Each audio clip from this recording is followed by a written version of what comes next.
Bonsoir à tous, bonsoir chers abonnés. Au nom du pasteur Kadi, je vous souhaite la bienvenue sur votre plateforme Une autre dimension. Nous nous excusons du retard que nous accusons pour des soucis techniques. Alors, je suis Flora Tiani et je suis chargée de vous présenter ce soir une nouvelle émission intitulée La Table Ronde.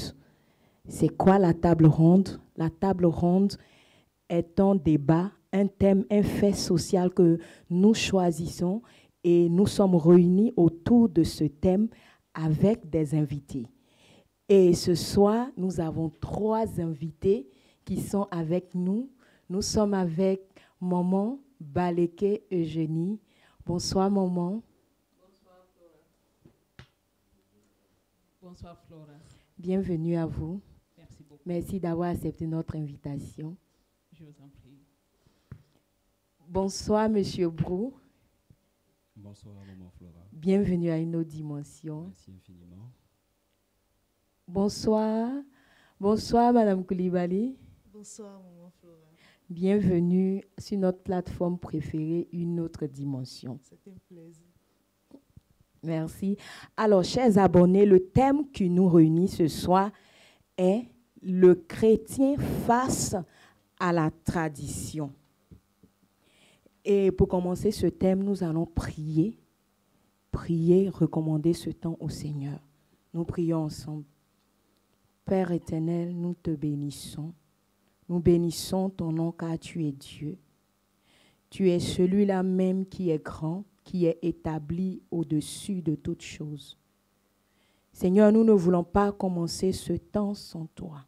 Nous t'invoquons, nous invoquons ta présence, ô Dieu. Seigneur, viens et prends le contrôle de toutes choses. Seigneur, viens et donne-nous la compréhension de ce thème. Que ta présence conduise toutes choses, que la gloire te revienne. Au nom de Jésus. Amen.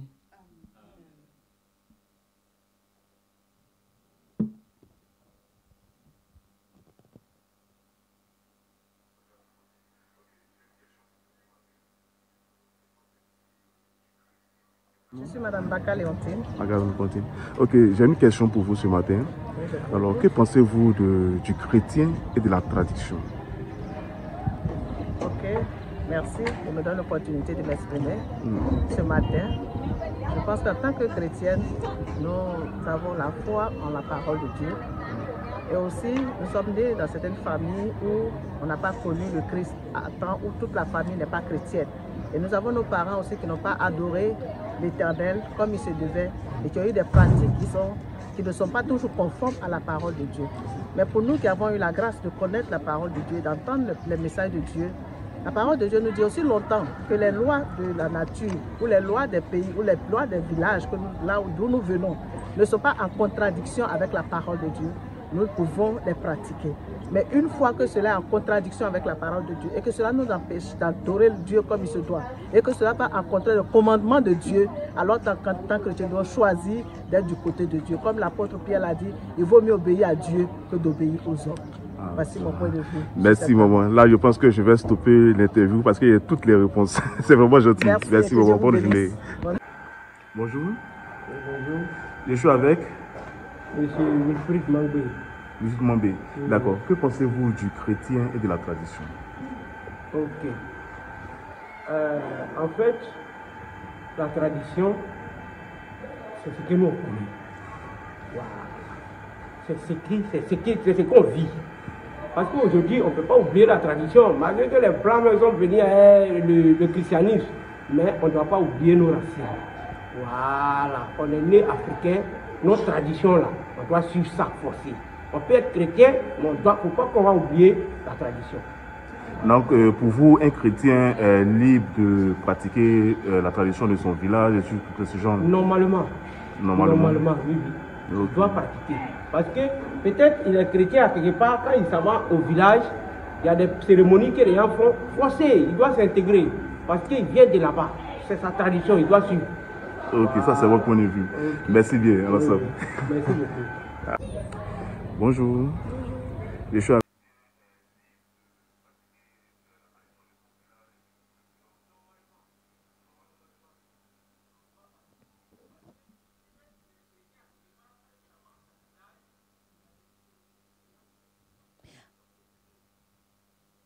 Alors, chers abonnés, nous sommes de retour sur notre plateforme après le micro-trottoir.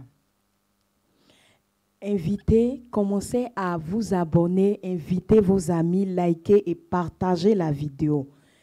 Je disais d'entrée de jeu que le thème qui nous réunit ce soir est le chrétien face à la tradition.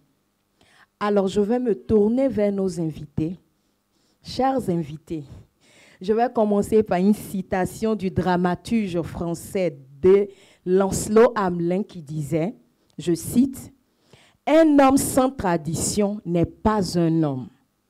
Comment comprenez-vous cette citation? On va y aller à tour de rôle. On commence d'abord par M. Brou. Comment comprenez-vous cette citation de Lancelot qui dit qu'un homme sans tradition n'est pas un homme? Merci infiniment, Maman Tiani. Je prends la parole pour vraiment dire quelque chose de très important par rapport à ce thème qui, pour moi, est poignant.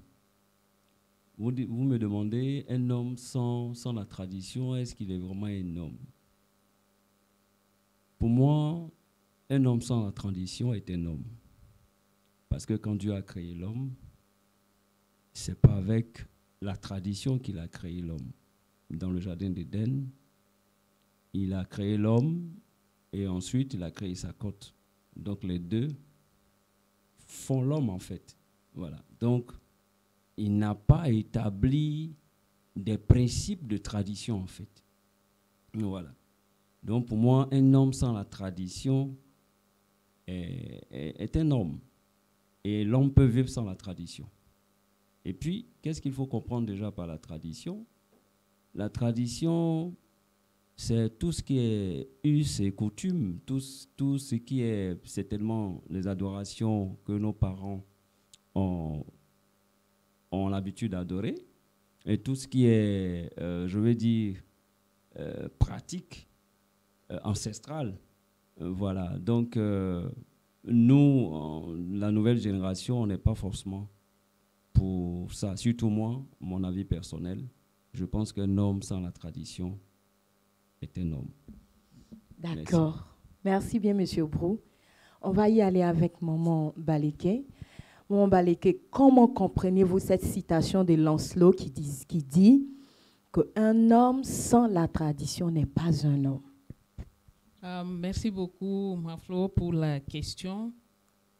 Un homme sans tradition n'est pas un homme. Comment je comprends cette citation? Pour répondre à la question, il va falloir d'abord que je dise ce que je comprends par la tradition. Et pour moi, j'ai essayé d'interroger le dictionnaire et certains autres auteurs, et je suis tombée sur différentes définitions. Et la synthèse, c'est que la tradition, c'est l'ensemble des pratiques, l'ensemble des habitudes, l'ensemble des connaissances qui sont transmises de génération en génération. Et c'est là pour un groupe donné, parce que chaque groupe a ses traditions, ses us, ses coutumes qui sont spécifiques à ce groupe-là.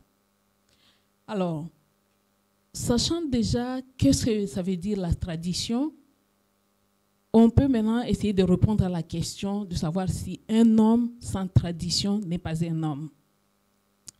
Dans ma compréhension, j'ai retenu, au vu de ces différentes définitions, j'ai retenu que chaque homme a une tradition. Parce que, effectivement, ces traditions-là, elles sont transmises, en fait, depuis des siècles. C'est tout le passé qui fait la tradition. Et c'est ce passé-là qui gère le présent. Et donc, chaque homme, comme faisant partie d'un groupe donné, qu'il le veuille ou pas, il est lié, en fait, d'une certaine manière, aux traditions de ce groupe-là. Après, la personne peut décider de prendre certaines traditions et laisser d'autres, mais déjà, à la base, il appartient à un groupe et donc, il est comme partie intégrante de ce groupe-là, il est en fait lié à ces différentes traditions-là. Merci, maman.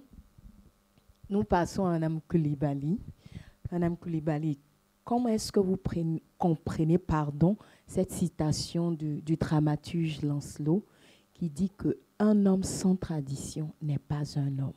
Merci beaucoup, maman Flo. Partons sur la définition de maman Bamileke. Je pense plus dans le sens, parce que déjà, comme elle a dit, le dictionnaire ou Internet nous parle de la tradition comme un ensemble de pratiques, de croyances, de valeurs. Donc, sans pour autant rentrer dans peut-être ce qu'on peut appeler la tradition ou des pratiques religieuses, on peut définir aussi la manière de s'habiller comme une tradition, la manière de s'exprimer comme une tradition, la langue maternelle parlée comme une tradition, même la manière de changer, d'avoir des relations, que ce soit avec les parents et avec les aînés. Et déjà en Afrique de l'Ouest, on a divers peuples et diverses manières de vivre, diverses cultures, diverses traditions. Donc partons sur ce fait-là et sans vouloir forcément faire une distinction avec la religion que nous pratiquons, je peux dire que la tradition est forcément liée à un homme et fait partie intégrante au fait de sa vie.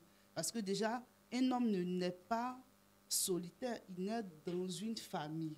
Il vient avec une manière de se conduire. Déjà, à la naissance, chaque peuple a la manière de traiter l'enfant. Et ça va de la tradition. Ça va de tout ce que ce peuple a pu hériter durant des décennies venant de personnes qui ont vécu avant eux. Et ces personnes-là leur ont transmis des manières de vivre, des manières de se conduire. Donc peut-être dire un homme sans tradition n'est pas un homme, c'est un peu strict, mais on peut dire que la tradition aussi vient comme définition et accompagne l'homme dans son élan, dans sa culture, dans son éducation. Donc c'est plus dans ce sens-là que je comprends la citation. D'accord. Merci, Mme Coulibaly. En un mot, reprenez le micro s'il vous plaît. En un mot, vous êtes d'accord avec Lancelot quand il dit qu'un homme sans tradition n'est pas un homme? Je suis partiellement d'accord. Pourquoi? Parce que je trouve que les termes employés sont un peu trop catégoriques. Voilà, parce que dire un homme sans tradition n'est pas un homme, c'est comme si on ne peut pas dissocier la tradition de l'homme. On reconnaît que la tradition fait partie du courant et de l'éducation de l'homme, c'est-à-dire la tradition accompagne l'homme, mais je ne sais pas si sur d'autres planètes, ce sont ces mêmes traditions où certaines personnes arrivent à être dissociées de cela. Mais je sais que l'homme, dans sa constitution, naît et vient trouver la tradition. Donc, dire de manière littérale qu'un homme sans tradition n'est pas un homme, je trouve ça un peu strict. Je peux dire la tradition fait partie inhérente de la vie d'un homme, que tu le veuilles ou pas, de manière consciente ou inconsciente. Tu nais dans une tradition. Voilà. Maintenant, après, en fonction des différents niveaux d'impact de la tradition, que ce soit spirituel, social et autres, tu arrives à faire des choix en fonction de ce que tu as comme religion.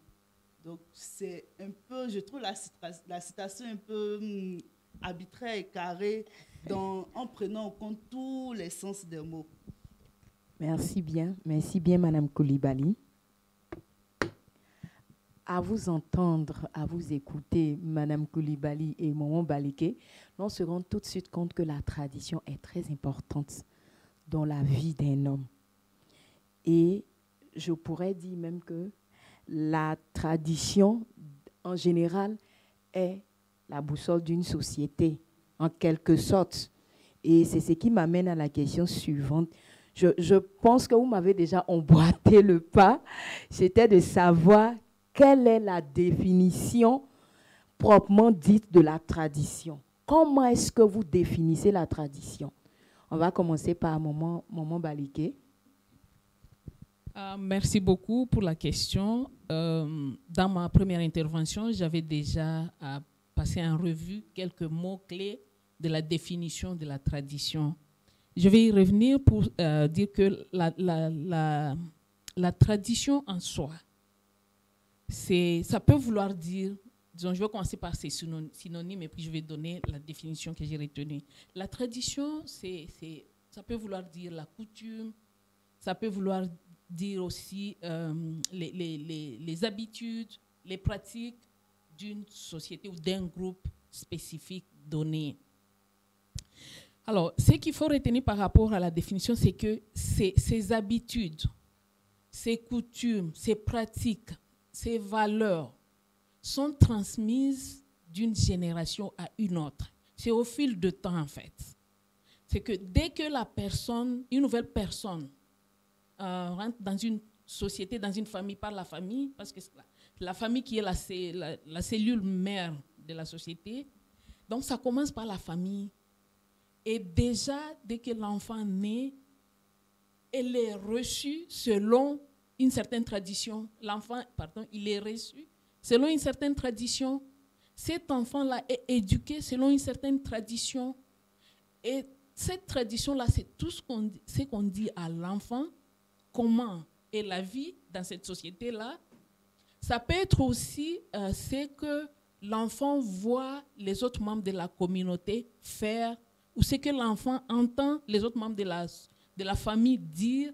Et c'est cet ensemble-là, ce mode de vie dans cette société, dans cette famille, tout cet ensemble constitue ce que nous appelons la tradition.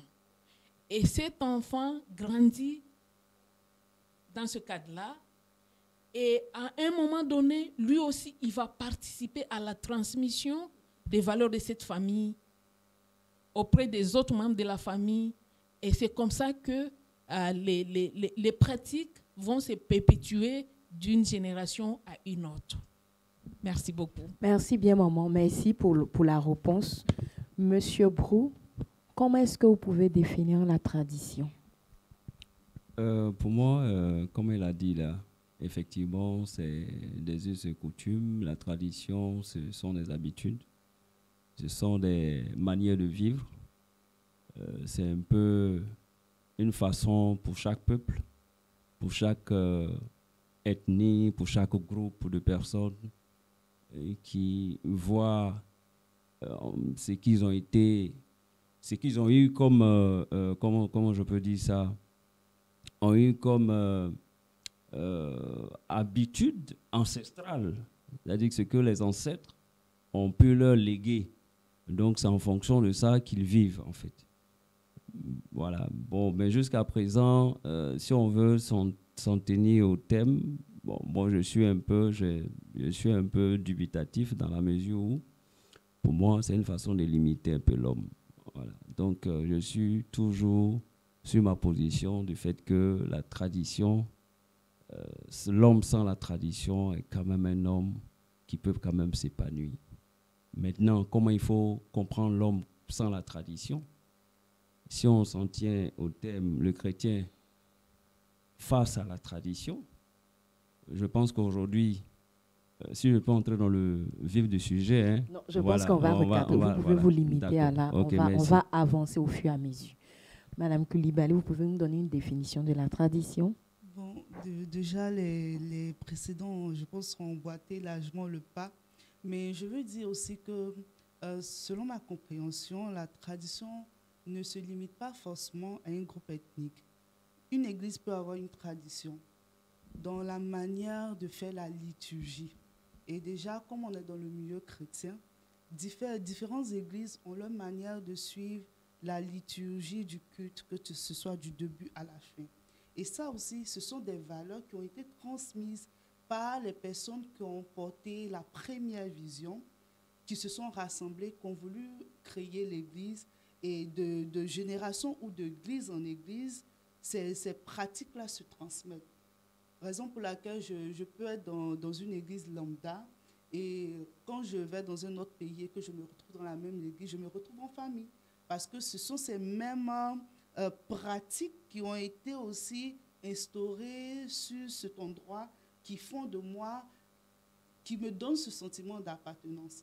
Donc je veux dire, au-delà aussi de la famille, dans nos vies de tous les jours, il y a des traditions. Il peut y avoir aussi, le côté traditionnel peut être soit spirituel, mais comme Maman Baleke le disait, et ça peut être aussi dans la manière, les us et coutumes, la manière même de se vêtir, la manière de manger, les mets. Donc, c'est vraiment tout cet ensemble-là qui régissait. Cette tradition-là peut venir de ce que les dévanciers ont vécu, de ce qu'ils ont appris des faits et de ce qu'ils veulent transmettre à la nouvelle génération. Donc, c'est vraiment inné à l'homme, à ce qu'il a vécu, à la manière dont il a appréhendé la chose. Donc, il décide de conduire ou bien d'établir une ligne directrice qui le caractérise par rapport aux autres peuples ou par rapport aux autres manières de vivre. Donc, c'est ce que je voulais ajouter. Merci, Madame Koulibaly. Merci. Alors, vous venez de donner la définition de la tradition. Et notre thème du jour est le chrétien face à la tradition. Vous êtes censé savoir avec moi qu'un chrétien est une personne qui est née de nouveau, qui a accepté le Seigneur Jésus, qui a pour repère Christ. Ma question est la suivante. Pensez-vous qu'un chrétien peut-il encore se tourner vers d'autres repères hormis Christ, d'autres repères tels que la tradition? Si oui, justifiez votre réponse. Sinon, vous pouvez la justifier aussi. Je ne sais pas si je me suis fait comprendre. Un chrétien qui a pour repère Christ peut encore se tourner vers d'autres repères tels que la tradition. Si oui, vous justifiez votre réponse. Sinon, vous la justifiez également. Je commence par Madame Koulibaly.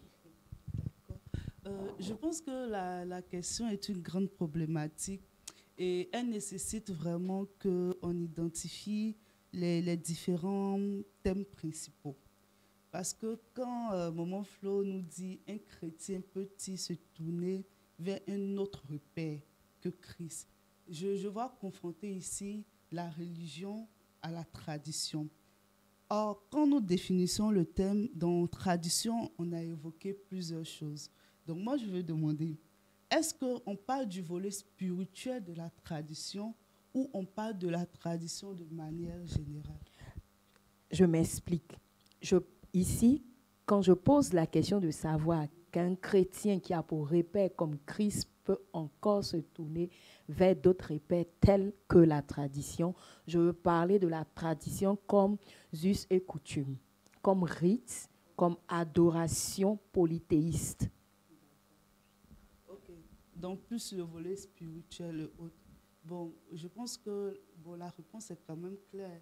La Bible dit « Tu n'auras pas d'autres dieux devant ma face ». Parce que comme on le dit, la tradition est un ensemble. Mais dans cet ensemble-là, il y a la religion. Il y a ce en quoi on croit. Et le christianisme est une religion qui est venue, qui nous a été emmenée. Donc, on ne doit pas oublier le fait qu'avant, il y avait des religions qui faisaient aussi partie de la tradition, qui ne définissent pas à elles seules la tradition, mais qui faisaient aussi partie de la tradition. Et étant donné que nous sommes chrétiens, je pense que on donne notre vie à Christ, on le reconnaît comme autorité spirituelle. Donc, on ne peut pas avoir d'autres autorités spirituelles en nous, ou bien croire en une autre autorité spirituelle hormis Christ. Merci pour votre réponse. On va passer le micro à Maman Samson. Maman Samson, pensez-vous qu'un chrétien qui a pour Christ comme repère peut-il encore se tourner vers d'autres repères tels que la tradition? Merci beaucoup pour la question. Et en réponse à votre question, je vais partir du verset de Romains, chapitre 12, verset 2. Romains, chapitre 12, verset 2 nous dit, je vais lire, « Et ne soyez pas conformes à ce monde, mais soyez transformés par le renouvellement de votre intelligence, afin que vous puissiez discerner quelle est la bonne et acceptable et parfaite volonté de Dieu. » Je vais m'arrêter par là. Je veux que nous retenions qu'en tant que chrétiens, le boussole que nous avons, c'est la parole de Dieu. C'est cette parole de Dieu qui nous communique la volonté de Dieu.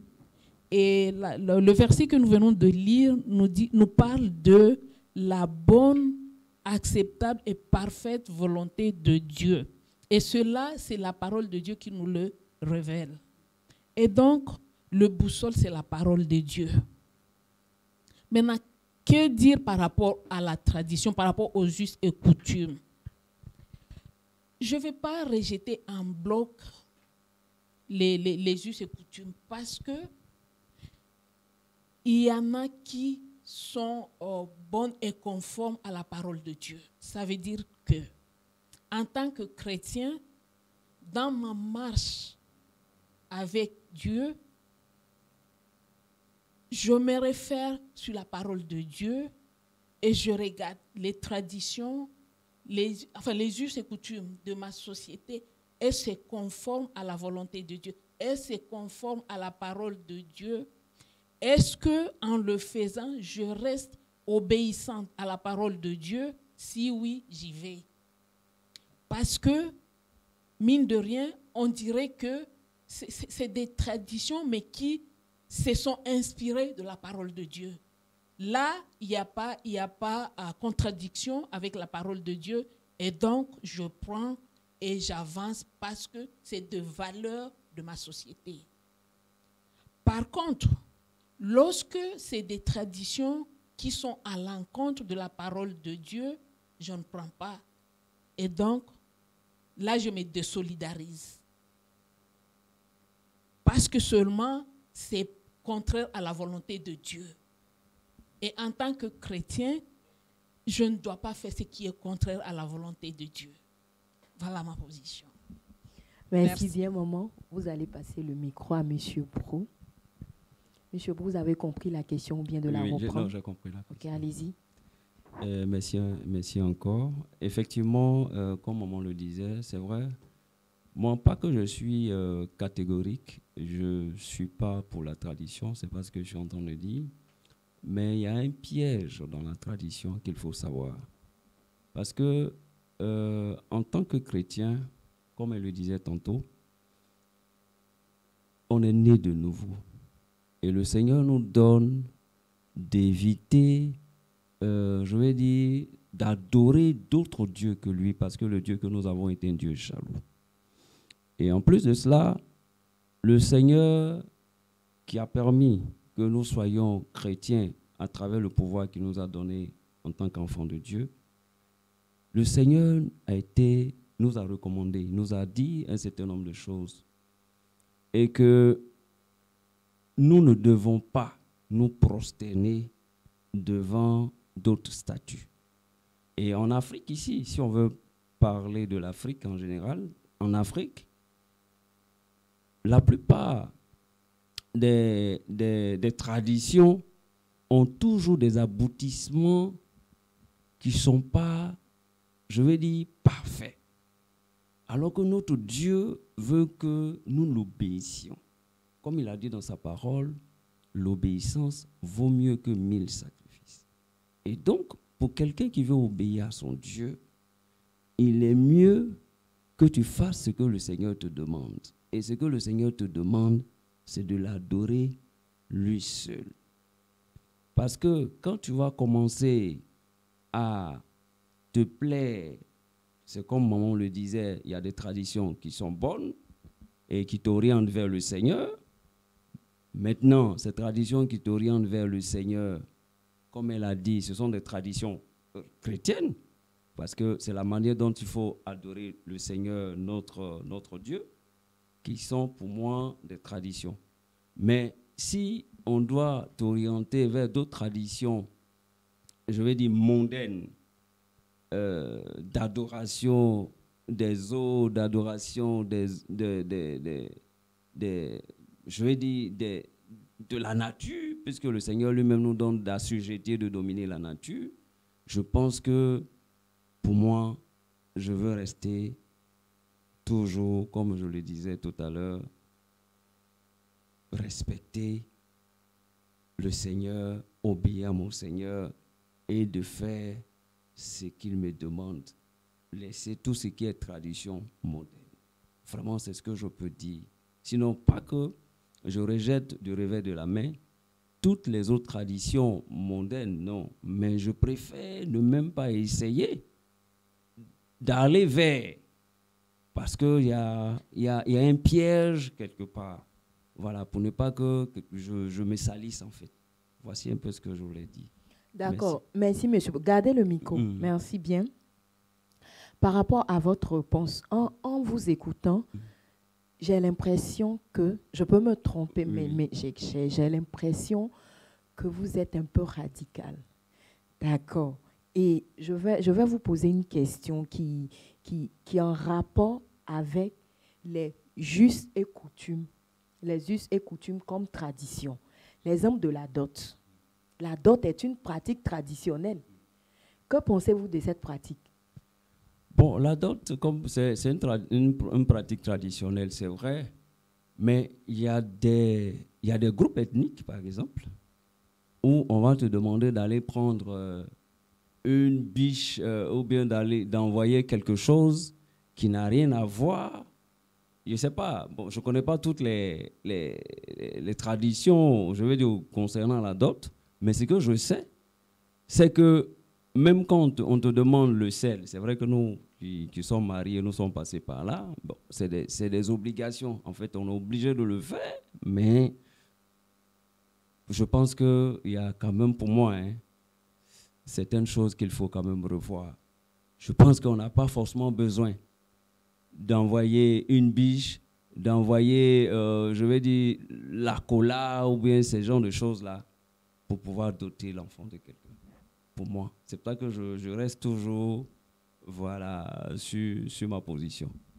Je suis désolé, mais c'est un peu comme ça que je comprends. Depuis que je suis devenu chrétien, c'est un peu comme ça que je comprends les choses. Merci. Voilà. Merci bien, Monsieur Prou. Et je viens directement à la prochaine question. Pensez-vous qu'il existe des conséquences pour un chrétien de rompre totalement avec la tradition? Je commence par vous.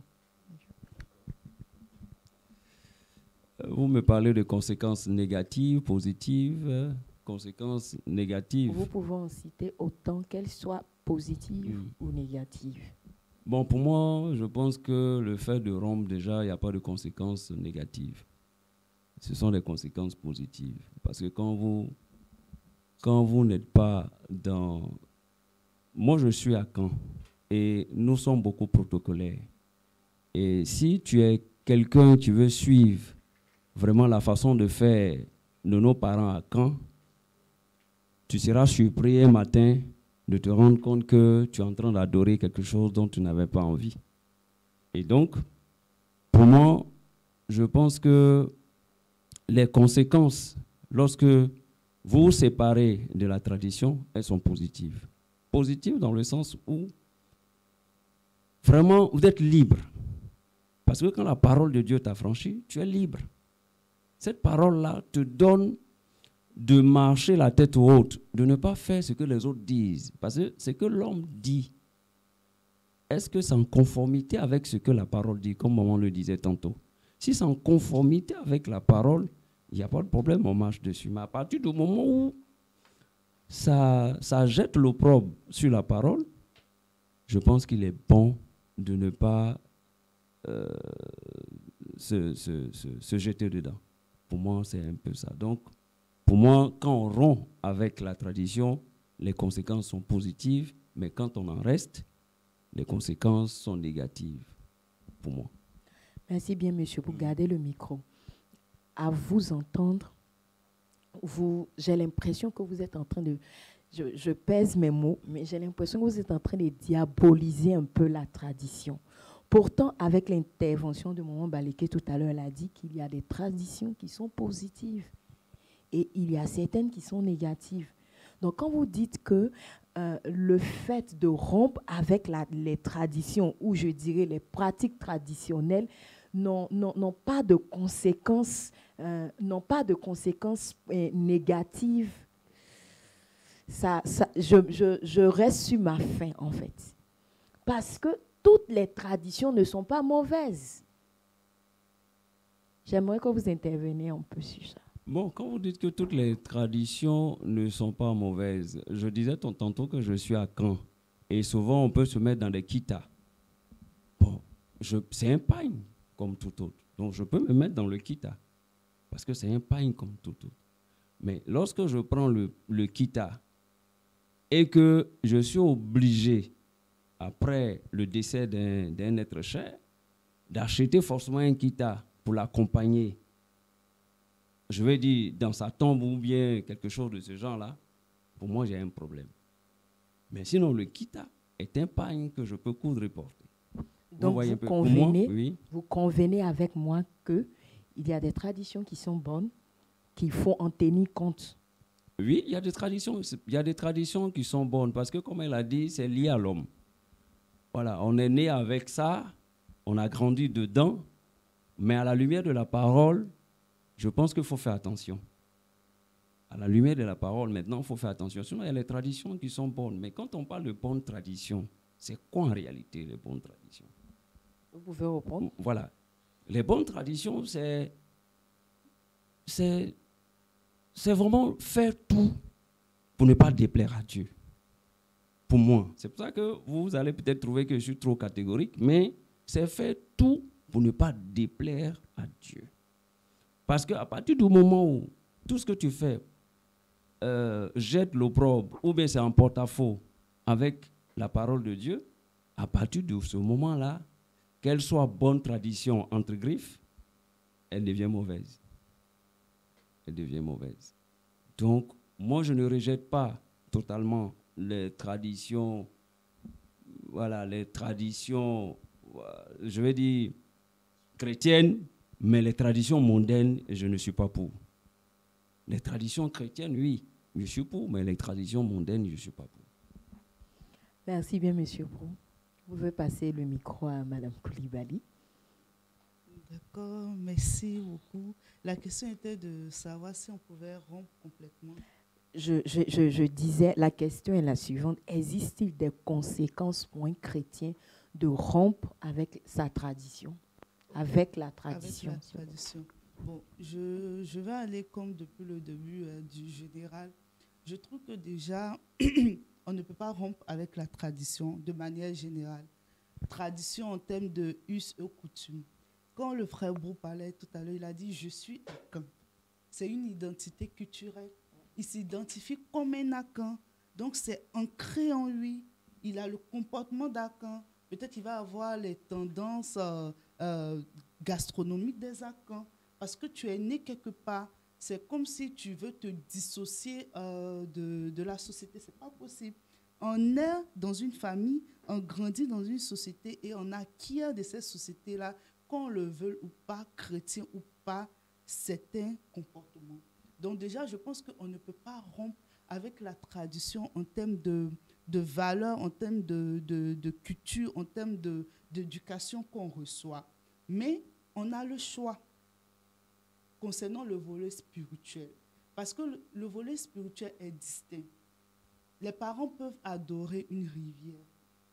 Ça, c'est une croyance. Et je crois que tout ce qui est attrait à la croyance donne la liberté à l'autre d'accepter ou ne pas. Pourquoi? Parce qu'une croyance, c'est une dévotion que tu loues à une entité.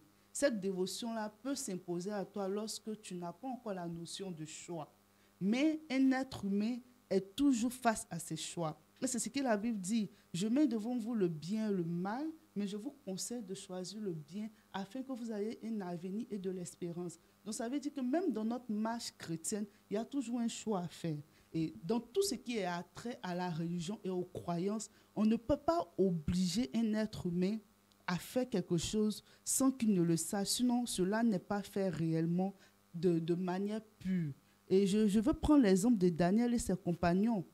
On nous dit que Daniel et ses compagnons étaient en captivité. Sûrement qu'ils mangeaient, bon, ils s'habillaient comme les personnes s'habillaient.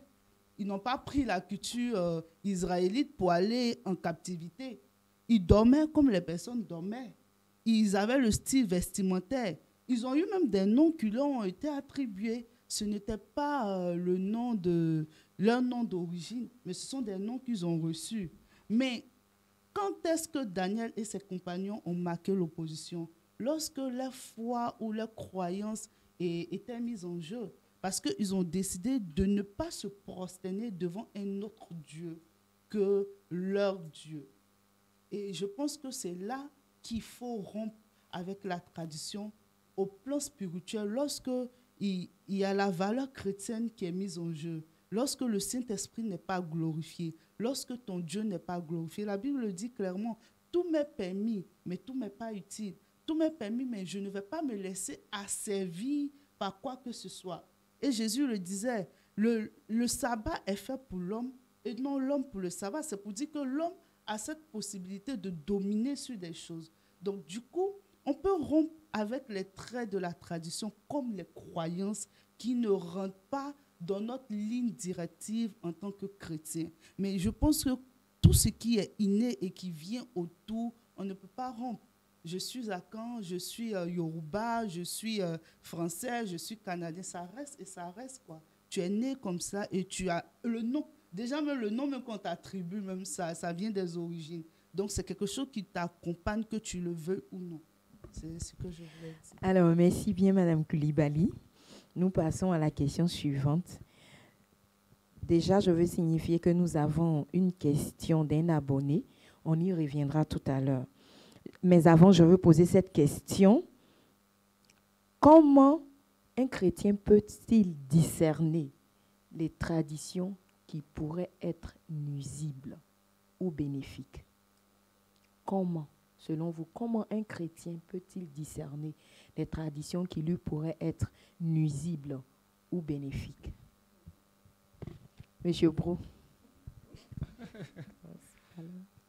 Ok, comment un chrétien pourrait discerner les traditions qui pourraient pour lui être nuisibles, défaillants pour sa vie? Bon, il a le Saint-Esprit. Et à partir du Saint-Esprit, on a le renouvellement. Le renouvellement de l'intelligence. Et le Saint-Esprit qui renouvelle l'intelligence te permet de savoir ce qui est bon et ce qui est mauvais. Et donc, elle a pris le cas de Daniel et de ses compagnons. Ils ont vu qu'ils ne pouvaient pas adorer le veau d'or, le même veau d'or qui était encore le veau d'or de Nebuchadnezzar, je crois. Voilà, il y a eu encore le veau d'or qui a été fabriqué par Aaron dans le désert aussi. Et tout ça, et pour moi, c'est pour ça que je suis toujours sur ma position. Je suis toujours sur ma position. Allez-y. Voilà. Vous avez demandé tout à l'heure, est-ce que ça peut nuire?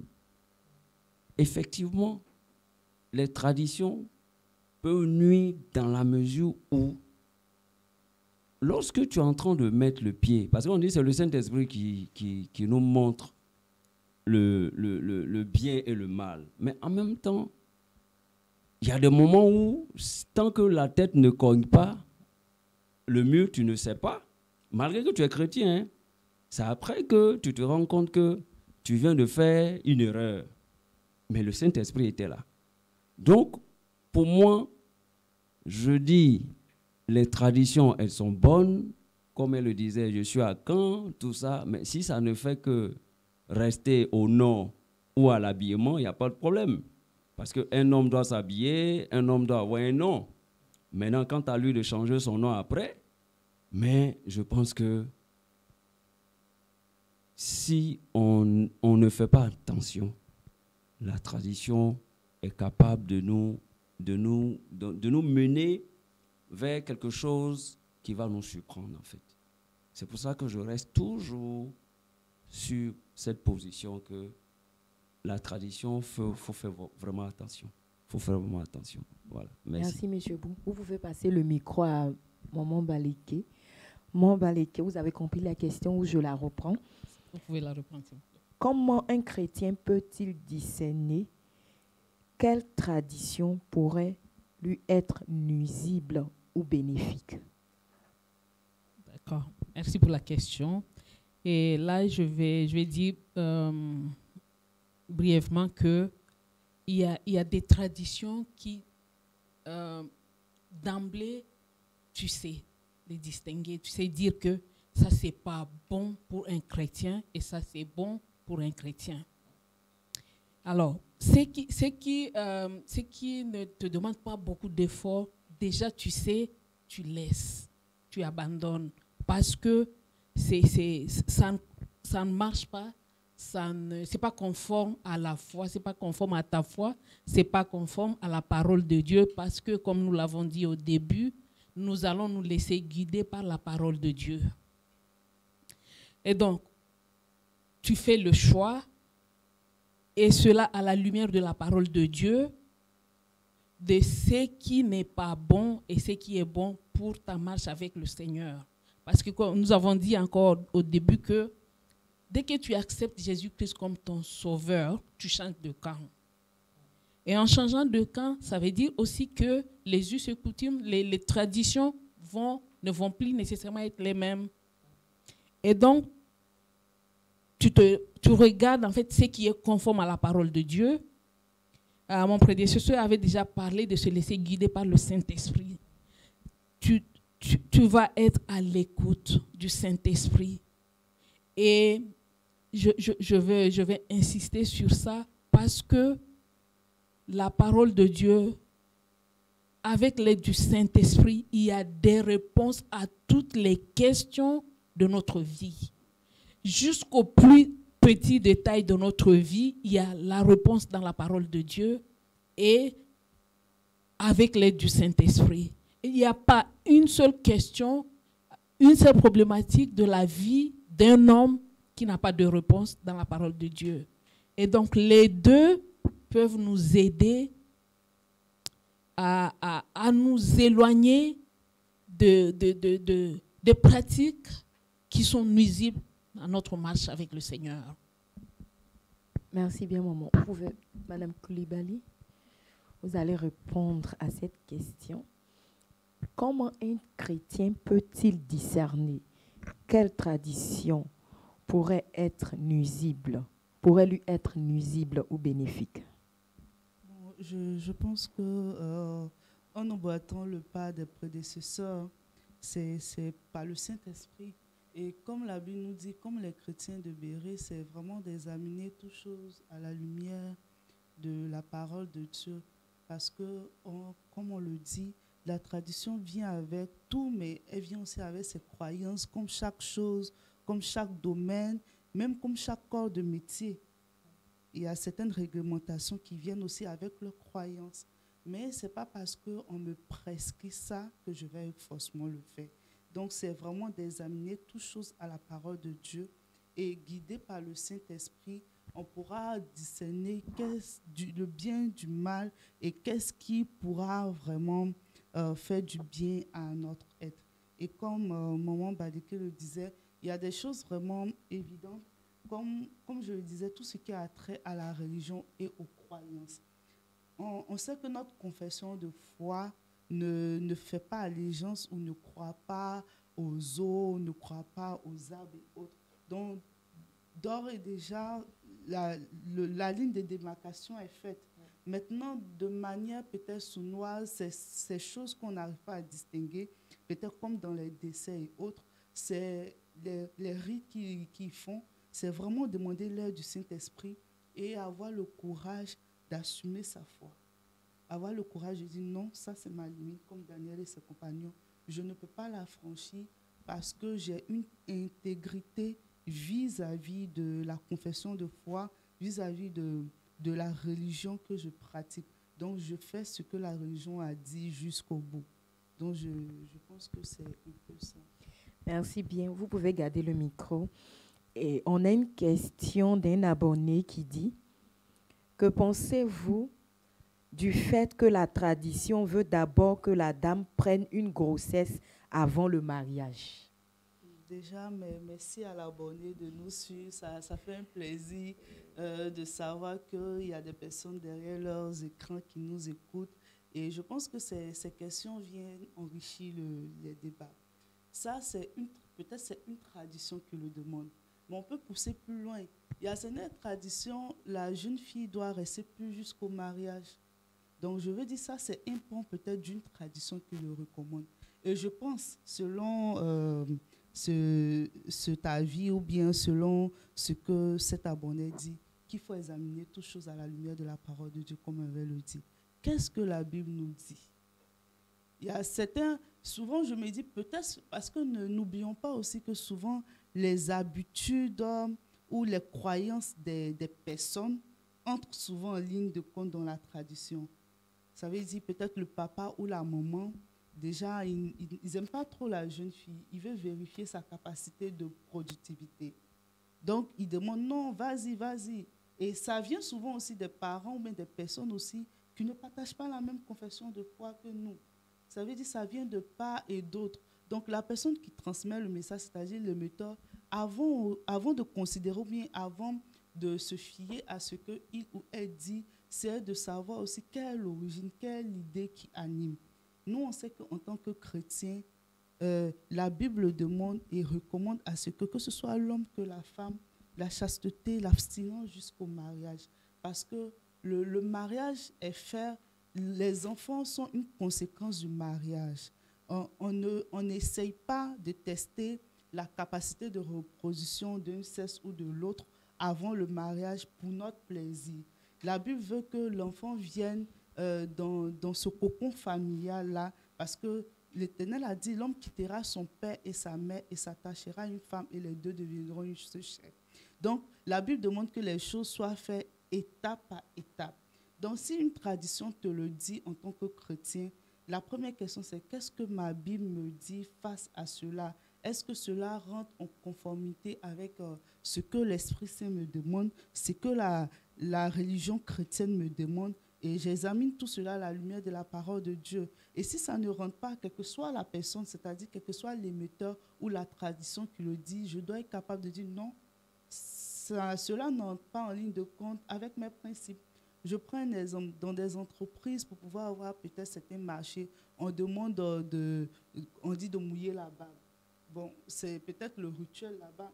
Mais toi, en tant que chrétien, tu dois être capable de dire non, moi, ma logique et mon code chrétien ne m'autorisent pas à me comporter comme vous. On dit, vous êtes dans le monde, mais vous n'êtes pas du monde. Donc, les gens font les choses et il y aura toujours ces genres de choses, mais c'est à nous vraiment d'examiner, de prendre du recul et d'examiner tout cela à la lumière de la parole de Dieu. Merci bien, Madame Coulibaly. Vous allez passer le micro à Monsieur Brou. Monsieur Brou, que pensez-vous de la question de notre abonné qui dit le fait que la tradition veut d'abord que la dame prenne une grossesse avant le mariage? Est-ce que vous êtes pour cette tradition-là ou non? Pour répondre à cette question-là, je pense que Madame Coulibaly a tout dit. Je pense que là, je ne serai pas long. Mais comme on le dit, il y a deux tendances. Il y a ceux qui sont des puristes comme nous, et il y a ceux aussi qui sont un peu, comme des... Ils sont modérés. Il y a des modérés et puis il y a les puristes. Donc les modérés, c'est ceux-là qui disent, bon, il n'y a pas de problème, on va essayer de tester d'abord, avant de voir. Est-ce qu'ils sont féconds? Est-ce qu'ils ont cette capacité-là? Il ne faudrait pas qu'on les jette dans un truc et puis après, ce qu'ils attendent là ne vient pas. Donc je pense que il n'y a pas lieu de tester. Parce que c'est pas à la lumière de la parole, ce n'est pas juste. Et donc, laisser les deux personnes aller jusqu'au mariage, ils font déjà leur cheminement. Ok, j'ai une question pour vous ce matin. Et puis, c'est le Seigneur qui fait toutes choses. Maintenant, si après le mariage, les choses tardent, je pense que le Seigneur qui a permis à ce qu'ils aillent jusqu'au mariage fera tout pour leur donner la force nécessaire, même si les choses tardent, de pouvoir tenir. Parce que, est-ce que faire un enfant après le mariage veut dire qu'on est dans l'opulence ou bien on est dans un bonheur infini? Non. tu peux faire le mariage, tu peux ne pas encore avoir d'enfants, mais le Seigneur, tu as la paix du cœur, tu es tranquille, tout ce que tu demandes au Seigneur, il te donne. Maintenant, il attend le moment pour te donner l'enfant. Mais on n'a pas besoin de tester. Pour moi, à la lumière de la parole, il faut aller jusqu'au mariage d'abord. Et après quoi, on peut peut-être consommer autre chose. Merci. Merci bien, Monsieur Prou. On va passer le micro à Maman Baliké qui va nous dire quelque chose, sa pensée par rapport à la question de notre abonné qui dit que pensez-vous que la tradition veut d'abord que la dame prenne une grossesse avant le mariage? Quel est votre point de vue, maman? Mon point de vue, c'est ce que j'ai dit il n'y a pas longtemps. Ça veut dire, que me dit la parole de Dieu par rapport au mariage, par rapport à avoir un enfant? Et la parole de Dieu que moi, j'ai déjà lue ne me permet pas d'avoir un enfant avant le mariage. Et donc, cette tradition-là n'est pas conforme à la parole de Dieu et je ne vais pas marcher selon cette tradition. C'est que j'aimerais que nos abonnés retiennent que lorsque nous sommes en train de dire que nous allons laisser tomber les traditions qui ne sont pas conformes à la parole de Dieu, ça ne veut pas dire que c'est sans difficulté. Il y a un prix à payer.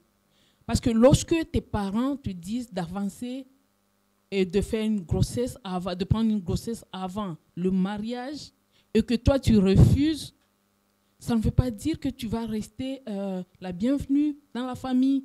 Ça peut t'envoyer dans des conflits avec tes parents, avec les autres membres de la famille.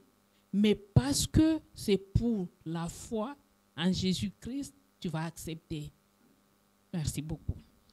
Merci bien, maman. Je rappelle que nous avons plusieurs questions qui sont en train d'être posées en ligne. Mais ne vous en faites pas, nous ne pourrons pas répondre maintenant à toutes ces questions. Ça sera pour le samedi avec le pasteur Kadi. Elle prendra le temps de répondre à toutes ces questions à la lumière de la parole de Dieu. Alors, nous allons aller avec la dernière question, je crois bien. La question est la suivante. Pour pénétrer certains milieux comme des villages, dans le domaine de l'évangélisation, il faut souvent s'enquérir de certaines autorisations, des autorités du village, des chefs du village. Et souvent, dans l'effet de l'action, par rapport à ces autorisations, il y a des pratiques traditionnelles. Et quand tu n'arrives pas à t'atteler à ça, on te refuse. Et le champ missionnaire, je dirais, entre griffes est bousillé. Donc, quelle analyse pouvez-vous faire de cet état des faits? Je commence par Maman Baliké. Merci beaucoup, Maflo, pour la question. Si je peux résumer, la question, c'est que la tradition comme obstacle à l'évangélisation. Oui, c'est cela. C'est vrai que, comme nous l'avons dit, c'est pas facile lorsque on a un point de vue ou un avis contraire à la tradition, et nous le savons déjà que à la lumière de la parole de Dieu, beaucoup de traditions en fait ne sont pas conformes à la parole de Dieu. Et c'est ces traditions-là que nous devons affronter. Alors, je vois que il s'agit de l'œuvre de Dieu. Et par la prière, on peut y arriver. Amen. Ça peut prendre du temps, mais au temps de Dieu, une porte va s'ouvrir et on va y arriver pour pouvoir commencer l'œuvre de l'évangélisation. Ce que je peux demander, c'est de ne pas baisser les bras. Si Dieu t'a mis à cœur en tant que pasteur, en tant que missionnaire, en tant qu'homme de Dieu, de faire quelque chose dans un milieu donné. Il y a des résistances au début, mais nous avons beaucoup de témoignages des endroits ou même des pays tout entiers où on n'a pas au début accepté à ce que l'évangile pénètre dans ce pays-là ou dans ce milieu-là, mais avec le temps, parler de Dieu, par des prières, une porte a fini par s'ouvrir et l'évangélisation a commencé. Merci bien, maman. Madame Koulibaly, vous allez prendre le micro. D'accord. Merci pour la question. C'est vraiment une question importante parce que, je veux dire, même sans les évangélisations, souvent on est confronté, peut-être tu rends visite à quelqu'un ou bien lors de certaines cérémonies, lorsqu'il y a des représentants de la tradition qui sont là, il y a des libations qui sont faites. C'est plutôt dans ce sens-là, non? Il y a des libations qui sont faites, soit aux ancêtres et autres. Aux ancêtres et vous et autres. êtes là et vous devez assister. Moi je veux dire ici qu'il faut examiner toutes choses à la lumière de la parole de Dieu. Et comme la Bible dit, tout ce qui n'est pas fruit de conviction est péché. Et quand on lit dans le passage, dans le livre de 1 Corinthiens, où Paul donnait les recommandations concernant les animaux, même offerts en sacrifice et autres, il avait dit, pour le bien de la communauté, tu peux parfois prendre sur toi, tout en maintenant ta foi intègre. Pour le bien de l'évangélisation, je me dis, si on arrive dans un village, que le chef du village te fait les bienvenus, je me dis, avec la conviction de l'Esprit de Dieu, et je me dis, c'est peut-être ce qui a été fait avec les missionnaires et autres, il y a certaines limites qu'il ne faut pas franchir. Mais je me dis aussi, il y a certaines choses qu'il faut accepter pour pouvoir avoir le cœur de ces personnes-là. On dit souvent, bon, tu arrives dans un village, peut-être, on dit, si tout le monde marche sur un pied, à partir du moment où ça ne dérange pas ta foi, marche sur un pied, ça ne te coûte rien. Si ça peut maintenir le bien de la communauté et que ça peut faire avancer les choses, comme 1 Corinthiens 10, verset 23, tout m'est permis, oui, mais tout n'est pas bon, tout est permis, c'est vrai, mais tout ne construit pas forcément la communauté.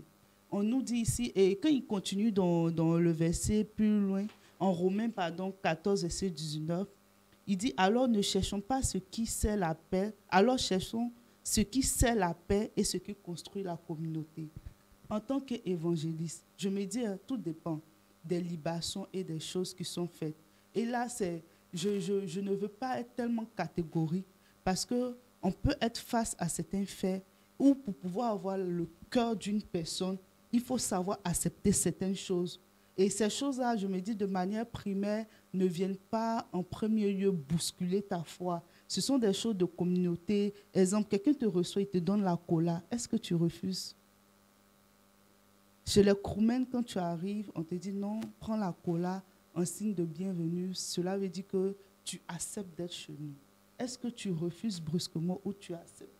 Je me dis, il y a vraiment des choses limites qu'on peut aller à accepter, mais comme je le dis, avec vraiment l'aide du Saint-Esprit, parce que là, ça devient, pour pouvoir faire la distinction, ça devient vraiment très limite. Donc, avec l'aide du Saint-Esprit, il y a des niveaux qu'on peut tolérer.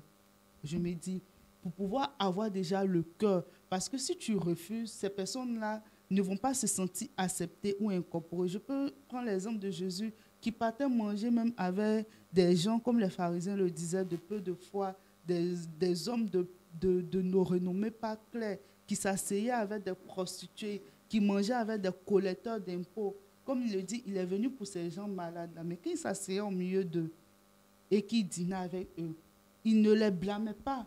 Il y avait ce sentiment de « il m'accepte, donc je m'ouvre à lui ». Donc je veux dire, le Saint-Esprit peut nous envoyer souvent à accepter certaines choses en fonction de sa mission et en fonction de l'objectif pour pouvoir avoir le cœur de ces personnes et pouvoir les prendre. Donc c'est un peu ce que je peux dire sur ce point-là. Merci bien, Madame Koulibaly. On va passer le micro à Monsieur Brou. Bon, pour la même question, je crois que c'est quand même une question pertinente parce que ça parle d'évangélisation, puisque c'est un peu le centre du chrétien. quand on est chrétien, c'est la première des choses à faire, la première et la dernière des choses à faire. C'est d'évangéliser, c'est d'aller partout et parler de la bonne nouvelle qui est l'évangile. Mais il se trouve que tu peux aller quelque part et puis on te refuse l'accès. Alors que tu dois aller évangéliser ces personnes, leur parler de la part du Seigneur. Mais je pense que c'est dans la sagesse qu'il faut appréhender les situations. Quand je parle de sagesse, je parle du Saint-Esprit.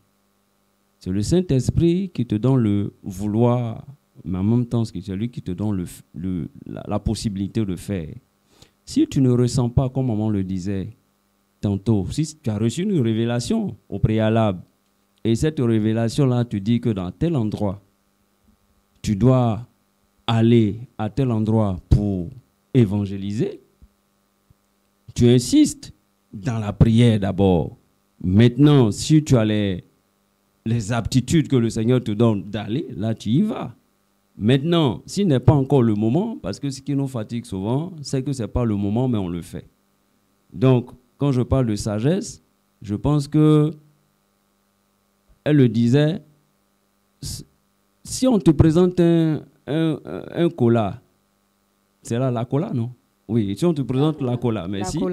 Si on te présente la cola, bon, il n'y a pas y a rien, puisque tout ce que nous mangeons, nous prions sur ces choses-là. Donc, avant de manger la cola, tu pries dans ton cœur, dis Seigneur, je suis venu pour ton œuvre. Pour la cola, je peux prier dans mon cœur pour dire sanctifie la cola. Mais s'il y a d'autres libations, il y a d'autres choses à faire, là, je ne suis plus pour. Maintenant, quand je donne d'eau, je prie toujours pour ces personnes-là parce que je dois avoir l'amour de mon prochain. Je dois prier de telle sorte que ces personnes-là, tôt ou tard, par la grâce de Dieu, se donnent au Seigneur. Maintenant, si je ne suis pas accepté, je pense que, comme je le disais là, je donne d'eau, mais je continue de les mettre en prière. Voilà, parce que ce n'est pas forcément même les villages. Tu peux avoir un voisin que tu aimes bien, mais c'est un féticheur. Dans ta maison, tu pries pour lui jusqu'à ce qu'un matin, le Saint-Esprit touche son cœur pour qu'il se donne au Seigneur. Parce que les choses, ce n'est pas dans la force, c'est avec la sagesse de Dieu qu'on peut évangéliser et permettre aux gens de pouvoir se donner au Seigneur. Voici un peu ce que je peux dire. Merci bien, Monsieur Brou, merci. Vous allez garder le micro. Nous tendons vers la fin de notre émission. Et qu'est-ce que vous pouvez dire en 2 phrases comme conclusion par rapport au thème que nous venons d'aborder, le chrétien face à la tradition? Juste en 2 phrases, qu'est-ce que vous aimeriez que nos abonnés retiennent? Déjà, ce que je veux dire, c'est de saluer déjà les abonnés, ceux qui nous suivent de loin, et puis dire merci à Maman Flo et à toute l'équipe. Vraiment, c'est des moments importants, c'est des thèmes importants qui sont aussi pertinents que de temps en temps, nous devons en débattre. Et ce que je peux dire pour nos abonnés, c'est vrai que j'étais un peu dur pour le fait qu'il faut surseoir à toute tradition. Mais compte tenu du fait que nous devions évangéliser, parce que c'est l'essence même du chrétien, nous devions faire toutes choses avec la sagesse de Dieu. Et faire toutes choses avec la sagesse de Dieu, c'est faire toutes choses en mettant le Saint-Esprit devant. Voici ce que je peux dire. Merci. Merci bien, Monsieur Brou. Madame Koulibaly, dites-nous en 2 mots ce que nos abonnés doivent retenir. Ok, j'ai une question. Thème, le chrétien face à la tradition. En 2 phrases ou en 2 mots? En 2 mots. En 2 phrases, 2 mots. Ok, merci.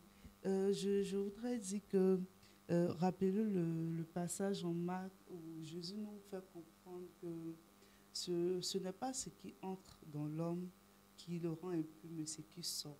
Donc, face à la tradition, d'abord, je veux planter le décor et rappeler ces phrases-là pour dire Le sabbat a été fait pour l'homme et non l'homme pour le sabbat. En toutes choses, examinons toutes choses à la lumière de la parole de Dieu et que nous retenions que nous sommes maîtres de toutes choses, de toutes circonstances.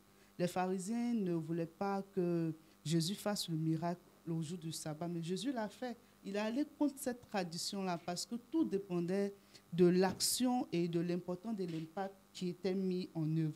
Donc, en tant qu'enfants de Dieu, dans tout ce que nous faisons face à la tradition, prenons de la hauteur et sachant que ce sont les hommes qui les ont établis, mais la vérité de Dieu reste suprême. La vérité de Dieu vraiment ouvre tous les champs. Et c'est à cela qu'on doit s'évertuer. Mais comment pouvoir discerner ces choses-là lorsque nous-mêmes, nous ne prenons pas la peine de nous détacher, d'être vraiment à l'image de Christ. Donc je pense qu'en étant de plus en plus à l'image de Christ, nous pourrons distinguer ce qui est bon, ce qui n'est pas bon de la tradition et rester maître sur tous les événements. Merci bien, Madame Coulibaly. Vous allez prendre le micro, Maman Baliké. Qu'est-ce que vous pouvez dire à nos abonnés en 2 phrases par rapport au thème « Le chrétien face à la tradition ». Merci beaucoup, Maflo, pour ce dernier mot que vous m'accordez. J'aimerais que nos abonnés retiennent que la parole de Dieu doit être notre boussole. Et c'est cette parole de Dieu qui va nous révéler J'ai aimé ce verset de Romains 12, 2, où ça nous parle de la bonne, de l'acceptable et de la parfaite volonté de Dieu, qui doit nous guider dans toutes choses. Les prédécesseurs ont parlé déjà de se laisser conduire par le Saint-Esprit. Nous devons être à l'écoute du Saint-Esprit dans tout ce que nous faisons. Et ce que le Saint-Esprit te conduit à faire ou à dire, fais-le parce que ça rentre dans ce qui est conforme à la parole de Dieu. Et enfin, nous ne devons pas laisser la tradition passer en avant par rapport à la parole de Dieu parce que c'est cela qui nous arrange. Non. Même si c'est dur, c'est la parole de Dieu qui doit primer à la tradition. Merci beaucoup. Merci bien, maman. Merci. Merci d'être passé sur le plateau d'une autre dimension, Maman Baliké. Merci. Merci beaucoup, Maman Flo, de m'avoir invité. Merci aussi à vous, Monsieur Brou. Merci. Merci pour votre présence. Merci, Nous maman. vous remercions infiniment. Merci infiniment. Merci. Merci aussi à Madame Coulibaly. Merci pour votre présence. Merci. Merci beaucoup. C'était un plaisir.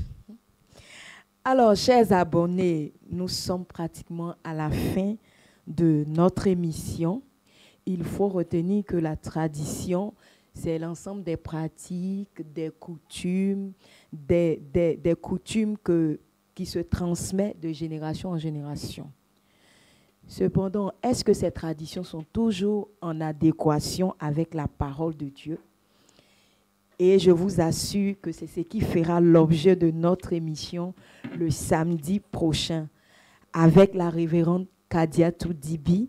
Ce thème que nous venons de voir sera élucidé à la lumière de la parole.